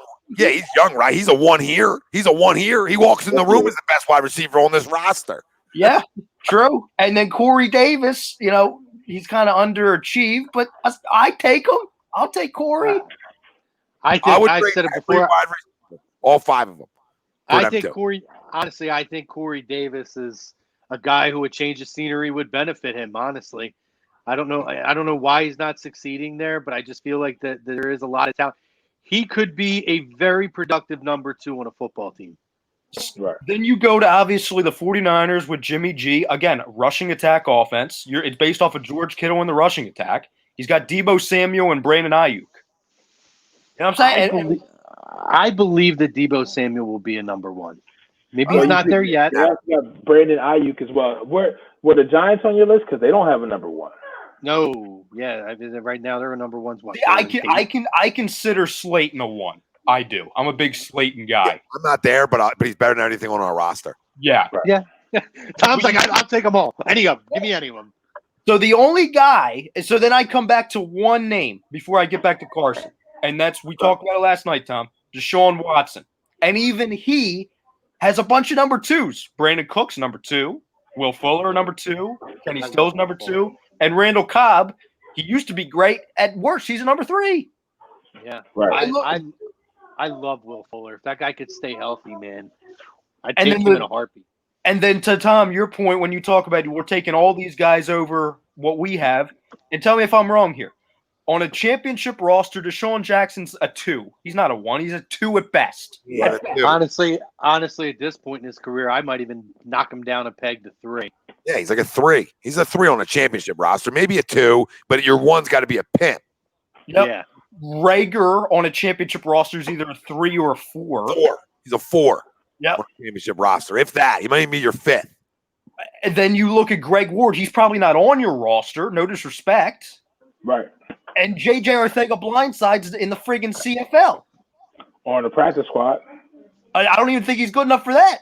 I'm just saying, we miss it. Well, also, let's look at it in a vacuum like this, though, too. I get what we're saying, but we also know that our offensive game plan isn't the cleanest. That's showing you if you just go look at the name, he who should not be named on Monday night and look how much space he had. You feel what I'm saying? Yeah, to but Pete, operate. think about this, Pete. When you don't have that true one, To take pressure off. Yep. yeah, your game plan becomes harder because now teams just clog the middle and they say we're not going to let Goddard and Ertz beat us. So somebody else beat us. Who's going to beat you? Quick side note, guys. I'm just saying, at halftime, Fitzmagic doing Fitzmagic things. 12 of 14, 127 yards and 2 TDs. Oh, Christ Almighty! That's a And Don, the Panthers were the DJ Moore, the Robbie Anderson. Oh, I mean, yeah, they might have 2 number ones. Yeah. I don't quite put Robbie Anderson at a number one on a championship team. He could be a number one on a very good team. Oh, and by the DJ way, Moore, 1,000% to me is a number one, though. Oh, and by the way, their true number one is a guy named Christian McCaffrey. By the way, he's just technically a running back. Yeah. He's just a weapon. Yeah. So I just wanted to drop that in because everyone's saying that people, Tom's making excuses, we're making excuses. I just reached on about 3 teams that we can even argue they have number ones. Yeah, right. Like I said, I didn't even there was no look. It's just a feel for the game of football at this point, 2020. You know what I mean? Them, okay, you can make a case for Brady didn't have one. Okay, great. But when he did, he set records. All right. So, I mean, let's end that conversation. You can tell me how McNabb didn't have one. Great. When he got one, he's MVP conversation. Okay. So it all changes and your game plan looks so much better. And you look like the smartest guy in the fucking room when you have a number one. So you want to tell me what happened when Frank Reich left? No, it didn't. No, it didn't. No, it didn't. The day this offense went south in terms of being high-powered was Alshon couldn't play anymore. That's the day it went south. And I'll take anybody in an argument about that any day of the week because it's the proof's in the pudding. When he's on the field, their offense is so much better. Look at game 1 last year. Alshon Deshaun complements each other well. Okay. I mean, you had chances. Like you could have took Laviska Shenault in the second round, even though he had some injury history. Guess what, bro? Talent is there. Body size is there. You have a quarterback that's inaccurate in some occasions. He needs a wide receiver who is tall and lanky, who has a catch radius. You didn't. Alshon is the only one on this team that has that type of build. There's clearly other wide receivers in this draft that they could have got. Van Jefferson, Brian Edwards. I mean, I can go on. They tried, Pete. They tried in the second round last year, and they failed. And they failed. Yeah, they picked wrong. They failed. Now, Paltero, when the hell did I when did I not give Alshon credit? When did I not? When did I run Alshon out of town? Because I've been on these airways for a long time saying I'll be careful about just getting rid of him. Because what he means, right? What he means to this team. And that's not saying, I mean, it's unfortunate we have to put our stock there, but if he's healthy and he's right, he's shown you what he can be. And let's be honest, we don't fault Alshon. Listen, I'm going to say this. This is really it. We don't fault Alshon for the way he played. We fault Alshon for the way he played in conjunction with the fact that Howie, for whatever fucking reason, guaranteed his money last year. For no reason. That's the problem. And now we all see this dead cap hit. That's why I feel like this team is just stuck because you got so much bad shit going on. It's not just a clear-cut answer how you just get out from underneath of it without sacrificing something. Can he give us 2 years, boys? Can he give us 2 years of production? Can he come back this year and give us production this year and give us production next year? It's so important to this football team because there's so much money tied into it, like Pete just mentioned. It's so important. It's so big. I mean, Kenny, he can if he can get on the field, and that's the $1 million question. Can Alshon stay on the field? And at this age, I don't know that he can. I mean, I just laughed to myself. Only 30. 30 in the NFL, man. That's a lot of wear and tear in your body. With all those injuries, especially the lower body for the position. Yeah, but true. But he's also had a break on his lower half for a year and a half. I laughed. I mean, I literally laughed to myself when FanSided dropped an article today, and it says Alshon Jeffrey finally kind of getting close to returning to the Eagles. Kind of getting close. Yeah, it's in the headline. But that's the problem. And what Alshon are we going to get back? I don't know. Can he produce? Sure. Is he a number one anymore? I don't think he's even. Absolutely. I don't think he's the number one. I don't think he has that in him anymore. How much you want to put on this? I'm willing to wager. on live on air, I'm willing to wager you when he comes back, this offense totally changes. I'm willing to wager whatever you want. You name it. Time's yours. Sandy would say, Cromer. You name it. See, I don't like to put money into things. No, it don't mean money, sandwiches, anything. Sandwich. You Whatever love you want. that. You're like fucking Joey Tribbiani, man. You love sandwiches, bro. Sandwiches. He loves a sandwich. He is fucking Joey Tribbiani over here. He's We'll come up with something. We'll come up with something. I will take. We'll do a bet. We'll come up with something. I don't want to take that bet though because I want to lose, but I don't want to be humiliated. That's yes. Just go. Listen, we'll just go one. One sandwich on it. That's all. Nothing crazy, but I'm just willing. All right. I'll bet a sandwich. I'll bet you. I'll get you and Lena a nice little sandwich. I ain't getting Greg shit, but I'll get you and Lena a nice little sandwich one night. He's fine. Fluffy World Order has plenty of meat to him. You don't need any. But I will say this. I think it was Travis. I don't know if he's wagering me or you, Chrome, but I'm in. Travis, DM me, babe. Whatever you want, because I'm that confident he changes this offense if he's healthy. I'm not. I believe he changes the offense. I don't believe that he's a number one. He might be the number one on this football team. What do you define a number one if he's the first go-to option and the stats prove that? Yeah. You see what I'm saying? They prove it his whole career. I mean, John, it's easy to say it, John, because he hasn't been on the field. I'm just going to buy in that he can still play the game of football at 30. It's not like he's 34 coming off all these injuries. He's 30, dude. Yeah. In 2020. He's 30 in 2020. Like, can we calm down? Like he's the end of the road. Like we're singing Boys to Men. Like it's the end. I can't sing. Can't let go. Right? I mean, no. I'm not letting go because I still think he can play. And with the cap situation, I need him to play. Right. That's the issue. Whether you believe he can play or he can't play, we need him to play. It's the same thing with Carson Wentz. At this point, I had a conversation with Pete and Chucks, and I said, I'm at a point with Carson. I'm not off the Wentz wagon at all. But I don't know at this point, and I admit this openly. I don't know that he is who I thought he was. That doesn't mean I don't think he's good. That doesn't mean I don't think he's a franchise quarterback. I think I'd have to pull up the list I made earlier. I think I had him somewhere around number 8 in the league right now, 8 or 9. Right. And to me, you're top 10. I don't think. But do I ever think he'll be elite? I don't know that I think he's an elite quarterback. I don't know if he's ever going to be an elite quarterback. That's not the same as a franchise quarterback. But wait. So you don't. Okay, no, it's fair. It's fair. I mean, I'm not gonna.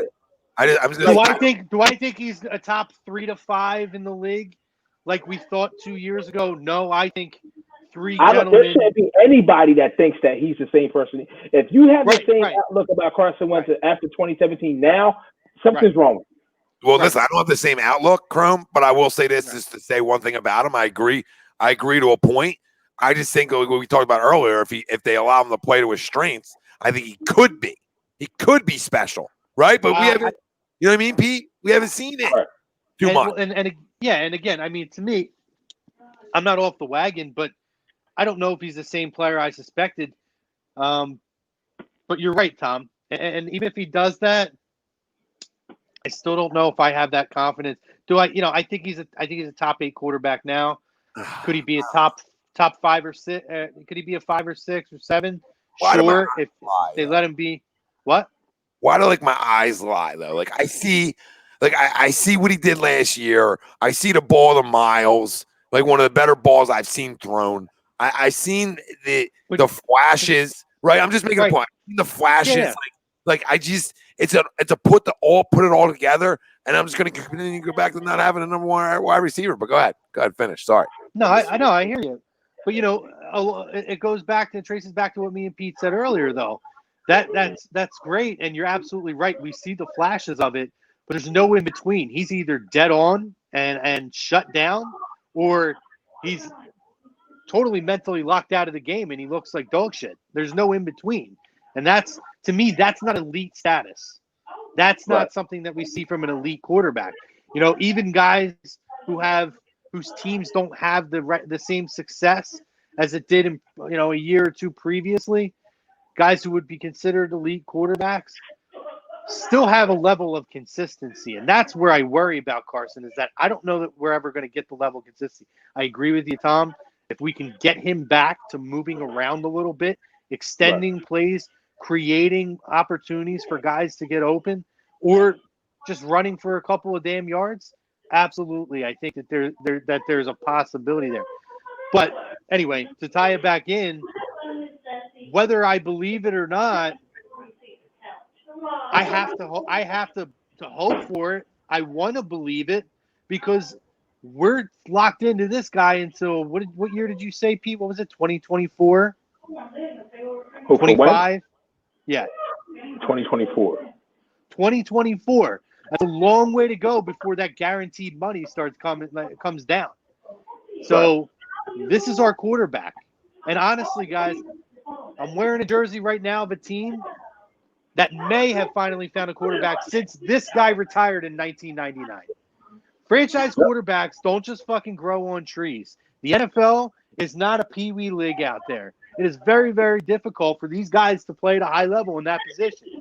So, at the end of the day, I'll still take a top 8 to 10 quarterback of his generation year in and year out over the alternative. I agree, but don't, will you? So, just think about this, and we'll tie that all back because we drafted Derek Barnett over T.J. Watt. You just go with the fucking name there. 2, you literally could have had DK Metcalf and DeAndre Hopkins and J.K. Dobbins all this team all at one time, to be honest with you. 3, with all that being said, on rookie deals, by the way. On rookie deals. On Sunday, I'll take the offense that we had going in the Giants in week 17 last year.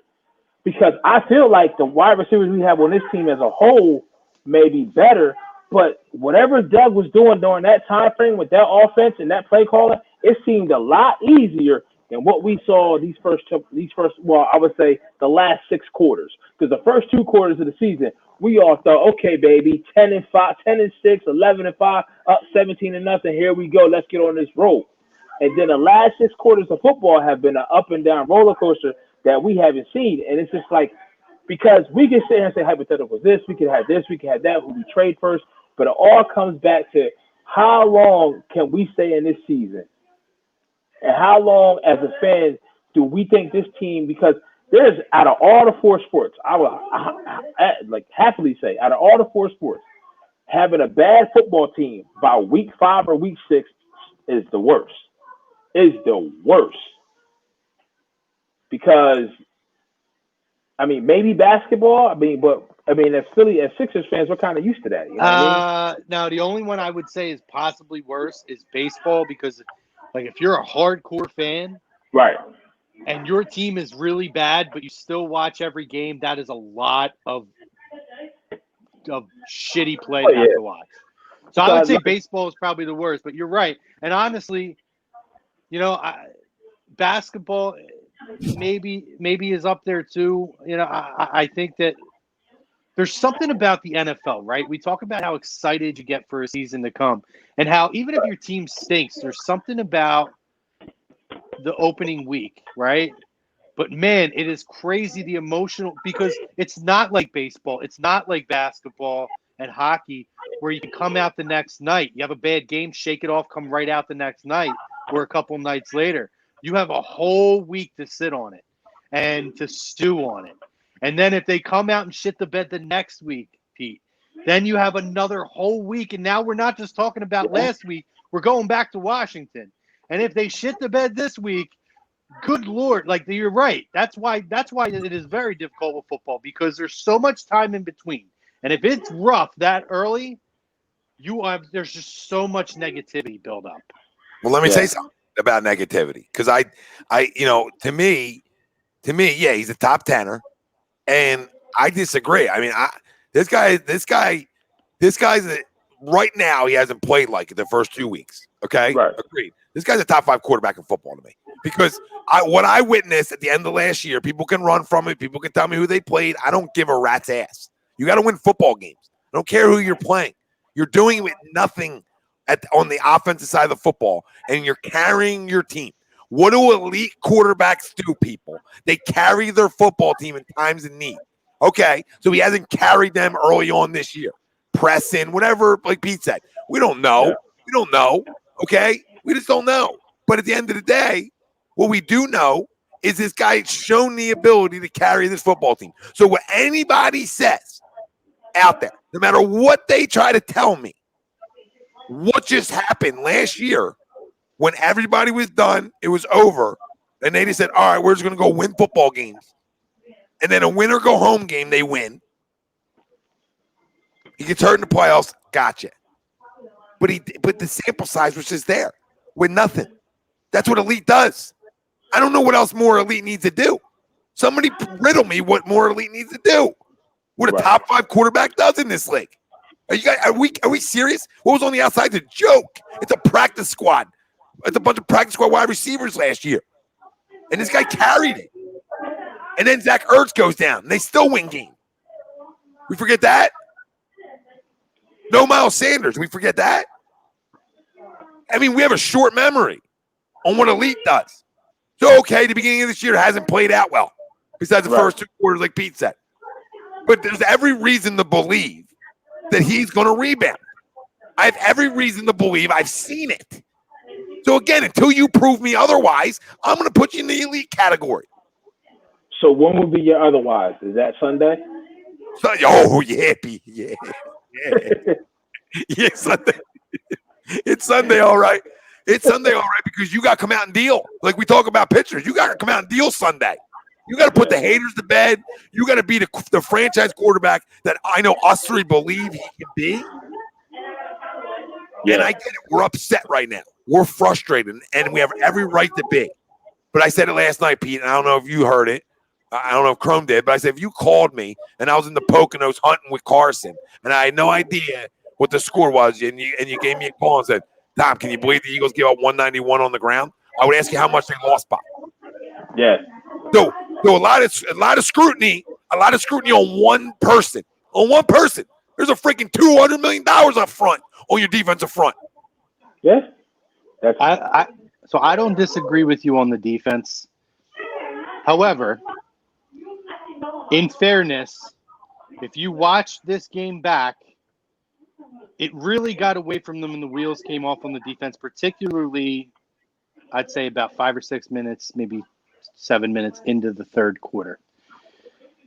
I believe that game could have been a much different game had the offense not shit the bed with the turnovers on in key drives where they were driving down the field to where the score could have been an 8 or 9 point swing. That changes everything. Fair, but I watch people grade Miles Sanders out. I watch people grade Miles and you're right. The great grades, and he freaking puts the ball on the turf the first drive. So you're absolutely right. You're absolutely right. That's all I'm saying. It's bad football. But I just wanted to make sure I made that point, because as bad as the defense looked, and you talk about the yardage and this and that, and the final score, a lot of that was at the kind of the tail end of the game when it was getting away from them. The offense had no momentum anyway, and the offense was kind of getting, on and off the field pretty quick. Did it? I mean, they went up 14-3. I mean, they go up 7-0. Hold on, real quick. I watched it very, very closely today. So did I. Very, very, very, very closely. I studied. I watch it closely on Sunday. Okay, but that's that. You know what I mean? Don't play that. Don't play that. I hate that. Congratulations for watching it again. I respect the hell out of you and I respect your opinion. I'm just telling you, I watched it too, and it's real simple. 7-3, fine. That 7's not on them. All right, that's on the offense for fumbling the football.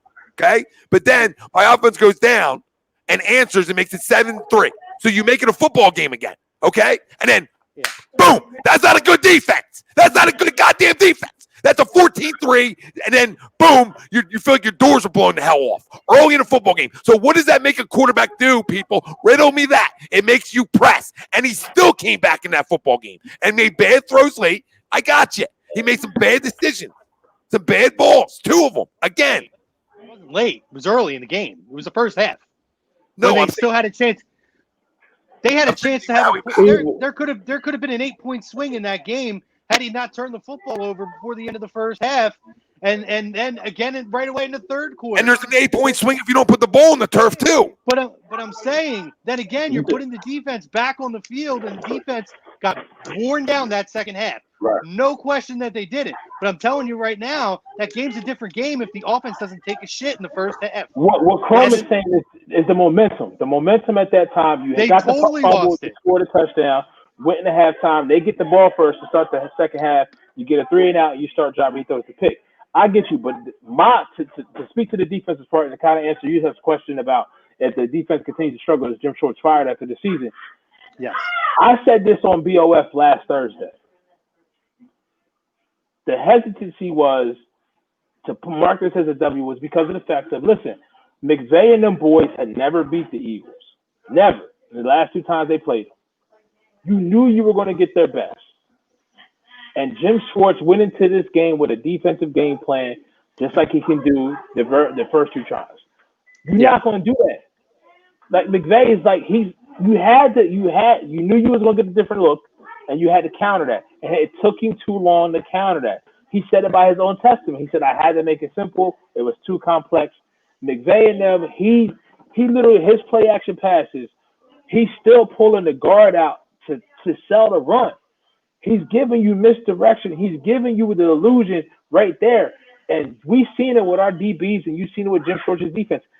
Being intricate and paying attention to details, he doesn't do that. So all these players are getting caught with their eyes in places that it didn't need to be. And then, other than Nate Gary just getting beat flat out by Tyler Higbee, most of it was sleight of hand, bro. Like, I'm over here, and you got Jared Goff. What do you go? 13 for 13 to start the fucking game? Yeah. They got him in the MVP talk right now. You feel what I'm saying? We let him in because I'm not saying, Chrome, you're not wrong in them, that pick not being huge and all that. I completely agree with you. I put it all in a bubble, right? And my bubble becomes ball on the turf, opening drive, kills freaking momentum, right? Then, boom, 14-3 kills momentum. Mm-hmm. You fight back, which is always hard to do. You look in the NBA, like a team comes back down from a bunch. They make it close. It's hard to finish. It's hard. It really is to come back from a lot, especially against a good football team. And they semi-answered the bell, right, early on. And then I get it, a bad pick. But now, if I have an elite defense, I got an elite defense, supposedly. I got a top 10 defense, supposedly. Put a lot of money into it. They give me another 3-and-out. Or they don't give up 7. You know what I mean? So that's the difference maker. So I'm not saying you're wrong, but the picks part of it, not getting back off the field's part of it, and that drive, even though we say, oh, momentum shifted. No, go get off the field. Change momentum again. Right? Yeah. We can't just make an excuse for it. Go change momentum. It's not going to be 50-50 between the offense and the defense. Somebody, every game, one side of the ball is going to be giving more. It's going to be more effective than the other side of the ball. Yeah. And Carson's making mistakes. I agree. Yeah. I'm not running from a Cromer, so don't think I'm running from your point of view about it at all, because I don't disagree. He's got to play better. No question about it. But I can't put it all, like we talked about last night, I can't put it all on him. Yeah, and I'm not. And I'm not. I know you're not. That was more of a response of, I have heard a lot of, and I'm not saying you guys, people coming at the defense. And again, there's a lot of it that's deserved, but we have to factor in too that the offense, much like the defense at times hasn't done the offense any favors, it works the same way around. They came out, and did they give up a couple points early? Yes, they did. But I felt like they played pretty strong through that first half. That second half, there was a major shift. And there was how many picks this defense created? They got to get turnovers. That's a major issue. Right. You know what I'm saying? So Crum, I just look at hype. That's a lot of money, right? That's all. I hear you. So we blame lots of money, right? Don't we do that here? So we blame where there's a lot of money and you don't produce. Well, quarterback, fine, okay. Defensive line, defense as a whole, yeah. Fletcher, yep. Fletch, right? So we're all on the same. Listen, we're all on the same page, which is great. So it's not like we're way off from each other, but I understand in this city, it's the quarterback, and the quarterback's going to get the heat, guys. And that's how it goes sometimes. But I just try to tell people, like, well, look how bad everything else has been, too. We need everybody to start playing better. Like, instead of being like, okay, we give up 14 points and we didn't, bless you, and we didn't come out well, how about a pick early on? Yeah. How about a fumble early on? And the crazy shit is, to get you to go ahead, Chrome. I'm sorry, because I'm gonna transition. I was very simply. I was just going to say, and that's where a major issue has been with the defense is that they're not creating enough turnovers. The offense is giving away a lot of footballs. We're having a lot of turnovers on the offense. The defense isn't doing anything to counterbalance that turnover plus minus, if that's a thing. You know what I mean? Right. Now you're 100% right, because Jim Schwartz doesn't take chances, and we don't have the defense and the playmakers to be able to make their own chances. We just don't have it. And the ones that we do have in that defensive tackle position aren't getting it done. With all that being said, you're catching the Cincinnati Bengals with a rookie quarterback, and they showed you last week, Nick Chubb ran up and down the fucking field. Kareem Hunt ran up and down the field. So you should be able to beat this team Sunday. What's your score? I mean, I don't know, the 20, I say 20, I said 31, 21. Being generous. But I'm 34-21. See, kind of, we were close last week. That didn't work out well for us. But you're catching a San Fran team the following week without key pieces. And I'm not looking ahead. They just lost Bosa and Jimmy G. Yeah. Is Debo still going to be out for that game too? I mean, Nick Mullins is throwing the fucking ball. I mean, it's Kyle Shanahan's offense. I get it. They'll put up 400. And no Richard Sherman. No Richard Sherman. So, I mean, but it's like, it's there. I'm trying to be glass half full. Well, you have to be glasses half full, because if they don't win this week, it's going to be glasses half empty the rest of the year. Yeah, John said draft show. We'll be I mean, 2-2. 2-2. Start talking 2-2 into existence, and let's feel better about ourselves. How about that? Well, listen, first of all, key thing is we have to get the win this week, no matter how you do it. But these are two games that you have a chance now to regain, take control of your season back, and shift the momentum, and get your schemes together and figure out your chemistry over these next two games, because nothing's a guarantee, as we clearly know, but you have factors in your favor the next 2 weeks that you should be able to overcome if you're a good football team. If they don't, this team is not who they thought we were, and we need to acknowledge that. And I'm confident that we all will. I have the Eagles winning this week. I don't have them winning as decisively as you guys do, because or maybe I do, but just not as high scoring. I'm not confident that this team's going to put up 30 points at any point right now. So I have the Eagles winning this game at 26-17. 26-17. I don't think it's going to be anything where they come down. Like, they might be up 26-7 and they get a garbage TD at the end. But I don't think it's going to be a game that they're really going to have to be chased. However, I will say I'm impressed with Joe Burrow so far. I think he comes out. He looks good. He looks like a professional quarterback. I think he throws a good ball. I think his decision-making for the most part has been pretty decent. And I think Cincinnati is going to be a team that may not be a doormat in a year or two. But I love their skill position. The skill position. I just don't want to happen to us, guys. What Carson and the Eagles did, Carson's rookie year, to the Steelers, and lose a game that we should win. That could crush our season. Well, it's over if they lose. It's pretty much over. You fork it. Let's hope that doesn't happen. But yeah, I have the Eagles winning, and I think you're absolutely right, Pete. I think that the running game should be able to take over here. I have Miles Sanders. I'm not gonna sit here and worry about a sleeper. I just need somebody I expect to do what they're gonna do it. So I'm gonna go with Miles Sanders. I'm gonna have Miles Sanders. Miles Sanders is your player of the game on the offensive side. Defensive side, I'm gonna go up front. I'm not gonna go with Fletcher because I'm at the point now where I don't trust him. I think Hargrave has a pretty good game. Hargrave has a pretty good game this game. I didn't even know he played Sunday. Huh. Really? Because he practiced. He didn't practice until I think he practiced Friday. So I was like, okay, that was the only day of the week he practiced, and then he played. So I wasn't shocked that he played. I didn't expect him to play. I don't know what his snaps percentage was. I mean, it still was a bad performance because they were just 191 yards is 191 yards. You know what I'm saying? Actually, I'm not even going to say Hargrave. I'm going to go Malik Jackson because I feel like what I've seen from Malik so far, I have some confidence that he will rise to the occasion. So I'm going to go with Malik here. And guys, this defensive line needs to show up this week because Joe Mixon will run all over this fucking defense if they don't stuff those running lanes. Okay, well, so not that well either. But this is the thing: Joe Burrow is athletic. Joe Burrow, he'll run if he needs to. I mean, go back and look at week 1. He had, I think it was QB draw, and he ran for a 25-yard touchdown. Pete, who's stopping him in our linebacking core? Who's spying him? They're not. Listen, I hate this. This is 2020. I know when we politically correct, but listen, dog. CMC as a white running back, okay, I got you. Ain't nobody gonna spy no white quarterback. I'm sorry, it's not gonna happen. It's not gonna happen. I mean, maybe Josh Allen, but that's it. But they definitely not spying Joe Burrow. But I'm not saying spying him. I'm saying spying when he, who's catching up to him when he runs.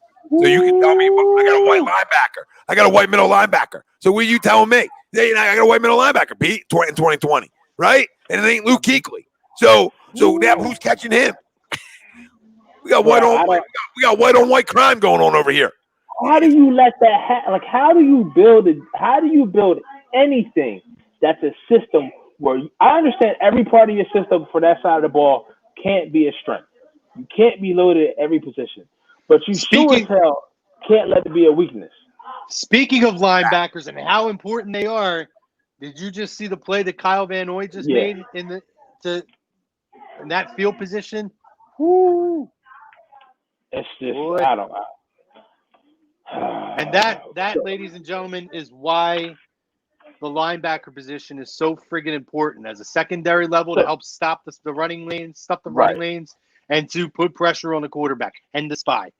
Fuck, man, I hate this football team so much. What we talked about so far in the last hour and 45 minutes is get a number 1 wide receiver. It helps your quarterback out.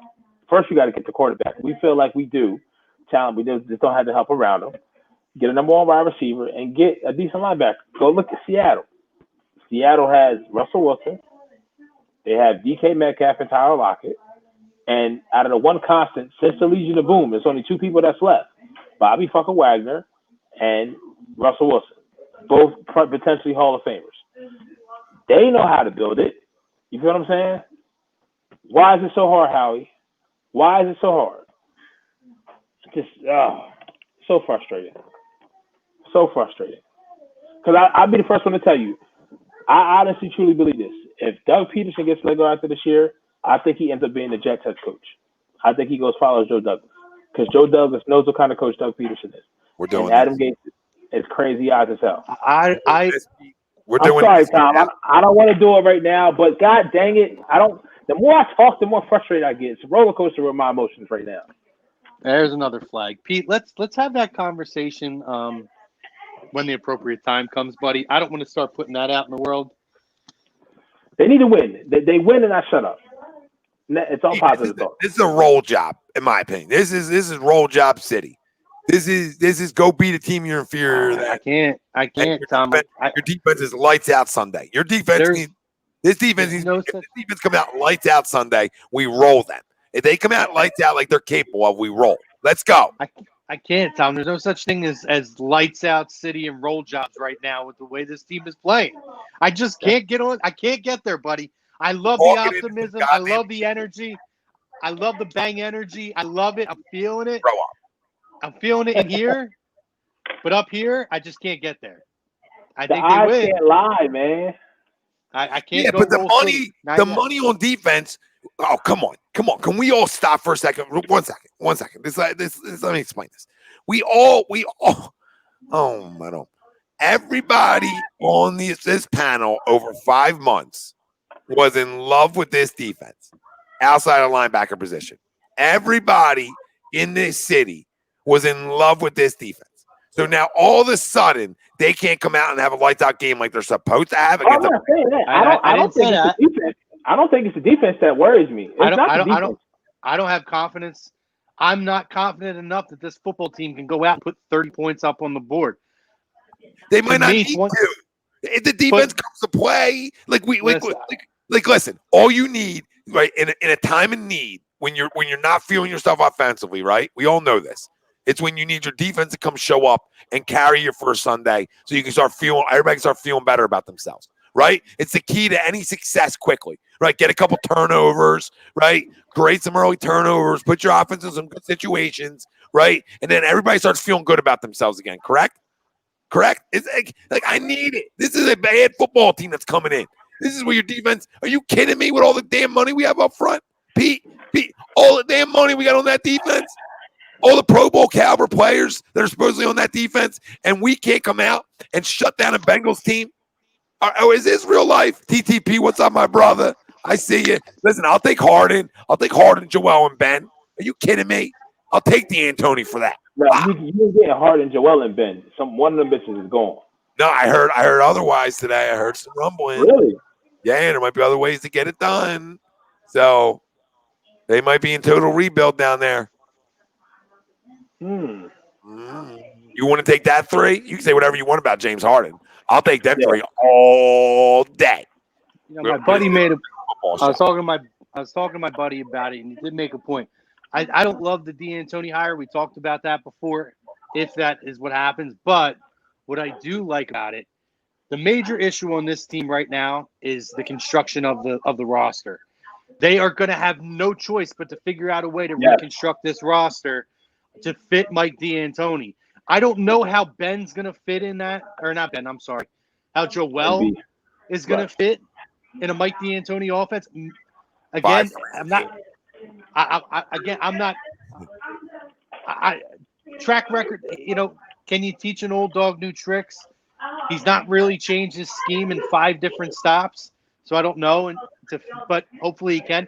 However, it excites me of the idea that they're going to have their hand forced to change the makeup of this roster, because this will never win as is, and it will just continue to be that mediocre team we were in the mid 2000s. James, Ben, and Joe come out of the East next year. Listen, or even if we don't get Harden, I'm happy with CP3. CP3 with this team, I think, would be an excellent fit, a true point guard with these guys to be the floor general. I want Ben to have the ball. You do? Yep. See, me personally, I would trade Ben and 3 first-round picks for D-Lil. Give me D-Lil and Embiid. I'm good. Nah, I can't do that. You stop. Now you're doing it. You're talking about why?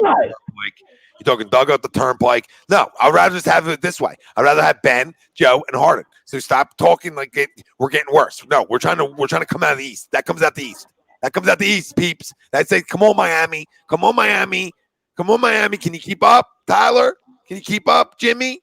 I don't like Pete tonight with his turnpike now, and now Ben's going for D'Lo. Oh my God, the rat. He's a rat. We're trading for a rat, a known locker room rat. We can't do that. And Ben might be a rat too. I don't even know. Mike's not the question. Yo, Eagles real quick though. Eagles real fast again, real fast. So why I'm so confident in trying to build some confidence in it is because this is supposed to be a playoff football team. This roster is constructed to go to the playoffs. This roster is constructed to compete for your division, right? So it's supposed to be a playoff roster. So I'm going to believe a playoff roster is going to come take care of business against an inferior team this Sunday, because they have to. They have to. Sense of urgency talk this Sunday. I don't know if you guys saw this real quick.